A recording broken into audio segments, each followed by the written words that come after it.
Hi mga best friend! Tara, road trip tayo. Wala masyadong ganap sa video na to pero sana panoorin nyo pa rin. Kung nakikita nyo sobrang lakas ng ulan, halos hindi na makita ng asawa ko ang daan. Pero buti na lang, tumila. Ayan, nagpapagas muna kami. Grabe, sobrang taas na niya. Hindi na siya ma-reach. Diyos lang. Wala naman tayong magagawa. Napadaan kami sa dati kong school. Nakakatuwa naman silang tingnan. Naka-uniform na uli.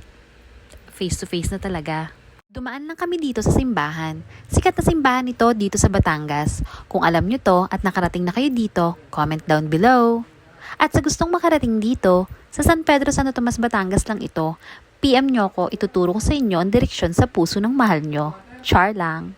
Umaambon pa rin dito. Obvious naman siguro sa malaking payong ng asawa ko.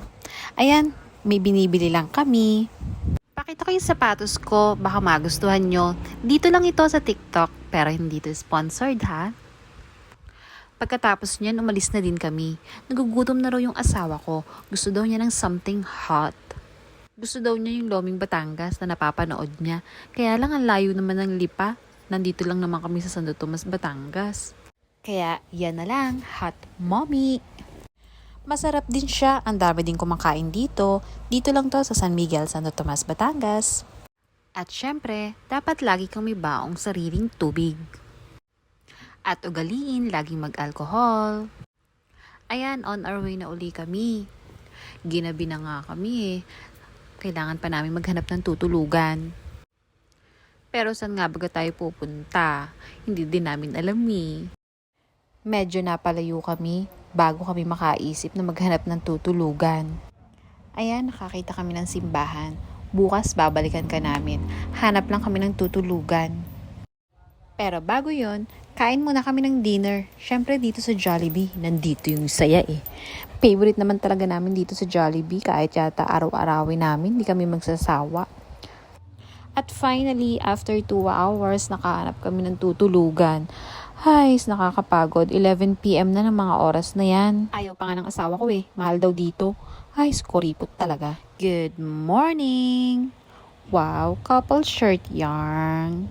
Puntahan na natin yung nakita nating simbahan kagabi. Baha na naman dito. Pero buti na lang hindi malakas ang ulan. Ayan, nandito na kami sa simbahan. After namin sumimba, nag-breakfast na kami. Syempre, saan pa ba tayo kakain? Syempre, kung saan bida ang saya. Bilangin nyo na lang kung ilan nyo syempre. Jollibee hack yan. Pagkatapos namin kumain, biyahe na uli. Hindi ko na kinaya. Ang haba kasi ng biyahe. Natulog na ako sa buong biyahe. Parang paggising ko, kakain na uli.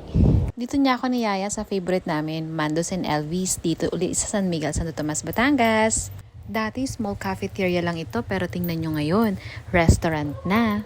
Ang sasarap kasi ng food dito, lalo na tong ensiladang ampalaya. Try nyo to ha pag nagpunta kayo dito. Promise, panalo to.